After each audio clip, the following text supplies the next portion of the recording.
Welcome to the NXT Podcast, your home for weekly NXT reviews and insight. The beautiful part of NXT is that when one dream ends, another dream begins. Find all of your NXT news, recaps, and analysis right here. So with that being said, we only have one question for you. Are you ready? We thought so. Let's get the show started right now. All right, everyone. This is Memphis Mark coming to you from Mullet Manor. And it's July 4th. All right. I hope everybody has a safe day. They have a great time. And you end up with all your fingers. All right, guys. We're going to get ready to do the NXT review on 7/4. And they're all getting ready for the Great American Bash coming up. So the first match is going to be Blair, Davenport, and Roxanne Perez. And Roxanne jumps in there immediately. They got smoke going everywhere. Everything, is flying around. She is trying to get her revenge. The match is pretty good. Roxanne looks pretty good again. Blair, though, Miss Davenport has to sell a lot in this, and I think that she stifled back her offense to try to make Roxanne look good through most of this match, and she did. Roxanne was doing everything she was supposed to do. It was just Blair was at 60%. And, the match was okay, but the ending, I just was not that happy with. It seemed like they slowed down. They got tired.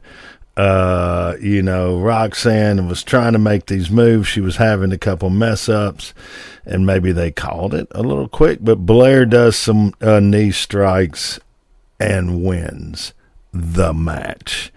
And Blair is just, they can do so much with her. I hope they continue on. There as many people as she took out. Look at all the matches that they can set up for her. I mean, everybody wants some revenge on Miss Davenport.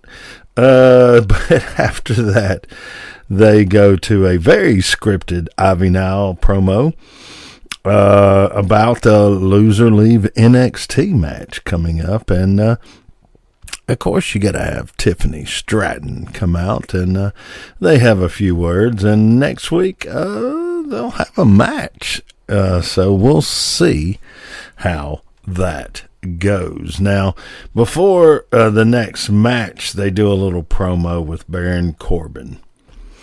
Now, he's chilling at the crib. He's got the, probably the aged whatever bourbon that he's drinking on, and he's talking all the stuff and saying all the right things. And then he goes and he's burning it all down. Pretty much he's burning it down. He's restarting. And no more gimmicks and no more bull crap. Maybe a new look. They're going to, strip it down and start it over. I mean, Baron is a great athlete, and there's a lot of things they could do. His in-ring ability is, is definitely good. So they can, if they're trying to do Dijak, my God, Baron's a hell of a lot better choice, in my opinion. All right, then you've got Mustafa Ali going against Tyler Bate, the big strong boy. Mr. Ali has turned into a player. He's kind of come out of nowhere. I didn't know he was such of a player. But hey, nothing, game knows game. So, hey, rock on there, sir. But the big strong boy, he's smooth. And this match is smooth. they're move for move, man. It's like a chess match when they know that there's 40 more matches to go. Nobody's giving the big move first. They're just going back and forth. And, man, just a good match. You know what, though, but you should not expect anything other than from Tyler Bate. And Mustafa Ali, I think he has been hidden that a lot of people forgot how good this man is. This man, there's a reason he's schooling, right now. So, they both showcase their talent. At one time, Bate gets Mr. Ali up and does a spin on him, and that's usually like a part of the match changing, like it'll change the mood. Well, Ali comes out with a DDT, baby. So, everything is going both of their ways. It's raining candy. They're both tit for tat until Ali gets a chance to give the yam bag special to Mr. Bate. And after the coconut challenge, he finds a 450 splash for the win, and then comes out and challenges Wesley for the North American title. Coming up at the Great American Bash. You might as well get ready to start saying that all the time. And then you've got Joe Gacy and Ava doing a little promo, doing their spot, and Gacy looking a little cultish, and Ava doing her job. So nothing bad to say there. I'll say bad when bad is, it was okay. It was okay. It was all right. But you got Tatum Paxley. And let me make sure, Miss Jordan. I'm just going to say Miss Jordan from the start, but Bellini. Okay, all right, we're going to go with Miss Jordan. And she's followed by Dana Brooke out to the ring now. Miss Jordan is a Michigan State star, Big Ten star. So she is a gymnast with a gymnast now. Dana Brooke was a gymnast that wanted to be a weightlifter, and that's how she got into her little realm. Now, I don't know what they're doing different with Miss Jordan, but I will have to say whatever the heck they're doing it correctly. She looked pretty doggone good for her first match. And now Tatum, she had to call this match probably, but this was a gymnast trying to be a wrestler and kind of showed me she's really trying to be a wrestler. So Tatum Paxley gave her the workout, and Jordan sold what she should have. It's like a big shock. Couple moves and what? Jordan wins the match. Everything looks cool. It's her first win. She's out there with Dana Brooke, of course. She's out there with Dana Brooke, and then Cora Jade, the resident bad girl, shows up, and she throws out a challenge. So, we will see. The gymnasts seem to be sticking together. So, and Jordan comes back on her. Jordan on the stick. Hey, for her first time, not her first, but close to it. I thought was pretty freaking good. So, we will see what will come of Miss Jordan, and we'll see what comes of Dana Brooke too. After that, we have got Andre Chase and Chase U back with Thea, Duke, the MVP, and they're all happy to see their leader back. And they're going to get on the same page. But eventually, Andre has to. Well, he has to tell Duke to sit on down there now. The teacher is back. So the student teacher sits down front row and does get to holler at somebody to get out of his seat. So, not so bad there. I mean, if you want comical relief, there you go. And then they start taking the ring down for UnderGround. And, back in the 80s and 90s, they tried to do some stuff like this. I went to a couple. It was very badly done. It was I never found any locally that were done right, and somebody always got hurt, and then, of course, everybody has to leave. And I sure as hell hope the statute of limitations is gone over. Okay, yes, I got... I would like to thank my the person that listens while I'm taping that tells me to shut up occasionally.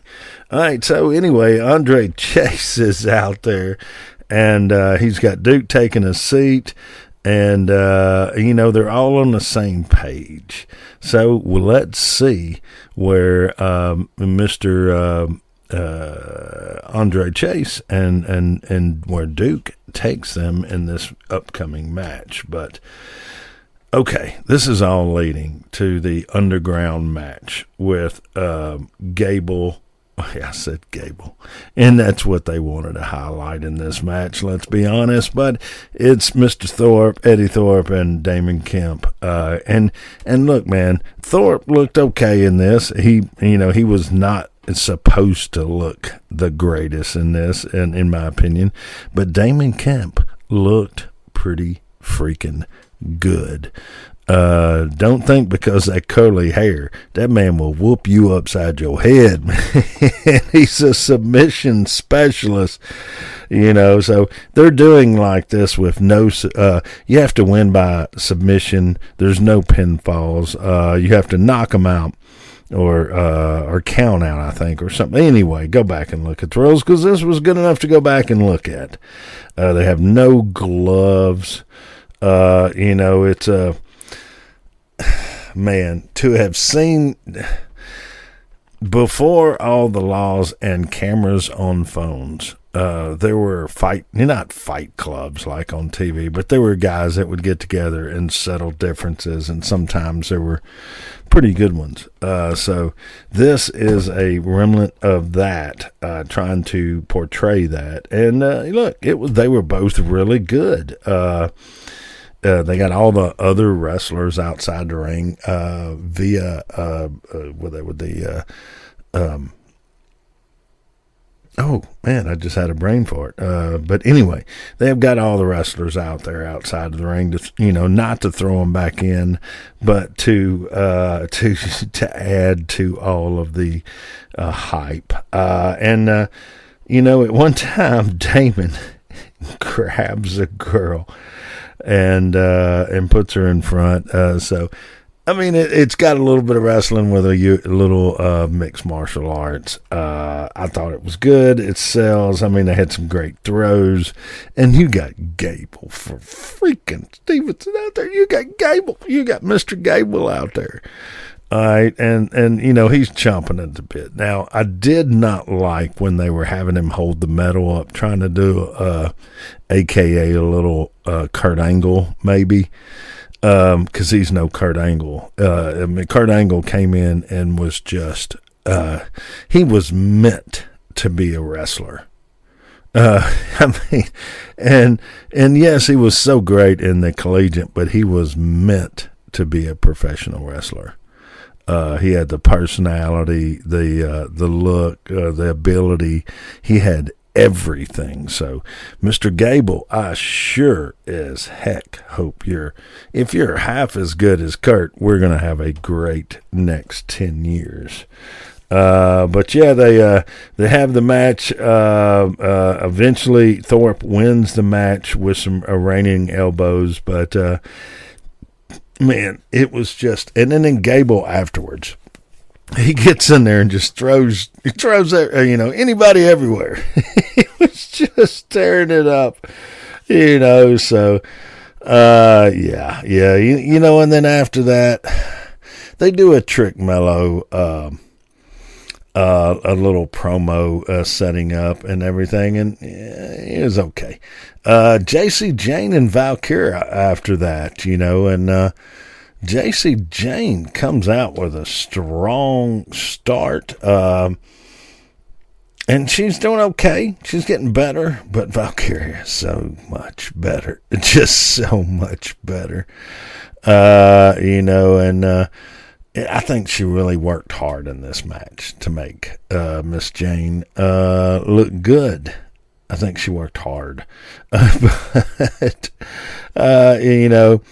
Valkyria is going to end up winning the match, but then the whole thing is about afterwards, where Miss Jane jumps on her, knocks her down, and then takes her ring gear, which we will soon find out it's some sacred feather from a flock or a tribe, or we're going to get that. But anyway, she tore it up, so they will have another match for sure. And then after that, you got Noam Dar with his crew, his posse, his gang, and they do a little promo where he gets to see a picture of the cup, of the Heritage Cup. Yeah, we didn't see the Heritage Cup on this show other than that picture. Hey. All right, so after that, you've got Kiana James going to their office, and apparently it's been turned upside down. Who has gone through it? What have they found? What did they take? What will happen next week? Well, Gigi did it. That's what they said, so we will see where that story goes. All right, then we've got Von Wagner and Mr. Stone. Now, they're showing up for some business because Von Wagner is kicking everybody that's around him. Let me see how I wrote this out. Let me make sure I get this right, because he just nailed everybody. And he puts, he had to put somebody through a desk. I mean, all I want to say is please make this a good storyline. Give us something with Von Wagner. Let's see what Mr. Stone can do. Put them on a good storyline with somebody they can work with. Let's see. All right. Then they got a little promo with Price and Nimi, N-I-M-A, Nima. Anyway, they rolling around and looking fat up in the Dodge and saying they're ready. They ready. So, and they keep, of course, showing the old tape of them as kids growing up. All right, so after that, you have got the loser leave NXT. It's going to be Dyad, which, of course, you might as well say Schism. And you've got the Diamond Mine with Avi now, of course. And they just come straight out and start throwing down. And, man, look, you got to say this. I've got to say this about the Creed brothers. There's some big old boys. There's some big old boys now, and they fly around. Now, Julius, man, unbelievable. But old Brutus, man, I don't like the Brutus bomb. I personally don't like that. I think that he needs to come up with something else that highlights how big he is, that spreads him out, that shows the massive. So when you slow the tape down, it just looks, it's like some poor 200-pound guy, which is not small, is getting smothered. But anyway, they come out, have a pretty good start of the fight. The Creeds, of course, are flying. Gacy does a save and gets kicked out. So that puts another image to things. Of course, Dyad is ticked off, and they go into the longest commercial break.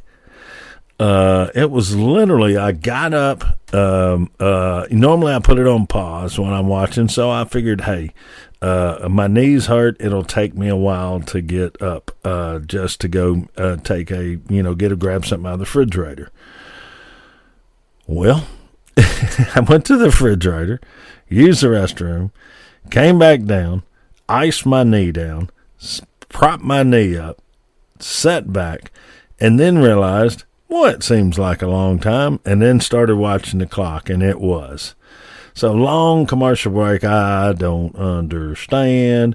But anyway, the match, the loser leave NXT match, pretty freaking good, man. Fowler and Reed looked good. The announcers were really building a lot. You got Booker T and that dude. And they were really building the match up. But you got Julius with a bad knee. You got, because they went after his knee. You got Brutus with a bad shoulder because they went after his shoulder. So, and then you've got my theme of the last couple shows. The single leg crab has been brought back into existence on NXT. But they did that. It comes down to Ava jumping in, Iva going after her, and then all of a sudden, a dude in a red hoodie. Oh, man, these hoodies, man. Anyway, dude in a red hoodie and a mask jumps in, throws down, and the next thing you know, Dyad wins the match. So that means Schism stays, and then they show the Creed brothers waving at everybody like they're at a Miss America contest. I don't know what that was about. But anyway, was that Gacy under the red hoodie, under the mask? Was it? Do we know? Huh? A new member? 4 roots? Maybe they got 5 roots? I don't know. But then you got Finn Balor coming out and answering that he would, he'd love to come see Mello with the whole Judgment Day on NXT. So they're really bringing some of this talent over, and they're really putting a push on NXT, which I'm glad to see. So, I mean, hey, this could be a building point, and building, because you got Collision, which I know a little about, over on AEW, which I know a little about, and, they're building that brand. So what are they going to try to do?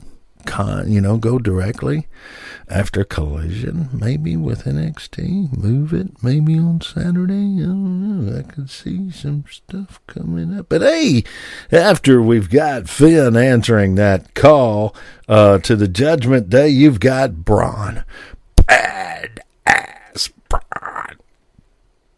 That was terrible. That was badass Braun. That was even terrible. How about it again? Let's try this again. Badass Braun. I did a terrible job on that. I apologize to everyone that has listened. And if you go see me tomorrow, I will gladly pay you for a hamburger that I got today. But anyway, Braun goes into the fact that he's only have 78 matches. He's 25 years old. He's just that damn good. And so what's next? Who can challenge this man? He's done everything. He has climbed the mountain. He has got to the top. He has staked his flag. He's looking over at NXT. I mean at WWE, and he's about ready to jump over, and then dragging off.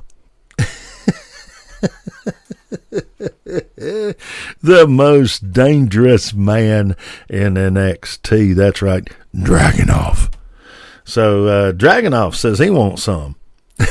And Braun pretty much says, you can get you some. So, they get out there and start mingling and running across with each other. And then eventually they get into it, which brings the whole locker room out. And then, some good little slaps upside the head there, and they both go after each other. So, hey, look, and then, of course, at the end, Braun's like, I'm going to kick your A, so we'll see how this goes. But, not too bad of an end. No, I mean, I can't say. And I did not have my normal book that I write all my notes in for the show, so I literally wrote it on the back of a bunch of old papers that I was getting ready to take out to burn with my stuff. I live in the country and we burn our trash out here, but no, I was getting ready to take some paper out. I grabbed some notes and everything or some papers, and wrote all the notes on the back. So I had to literally write like page 1, page 2, page 3, because it's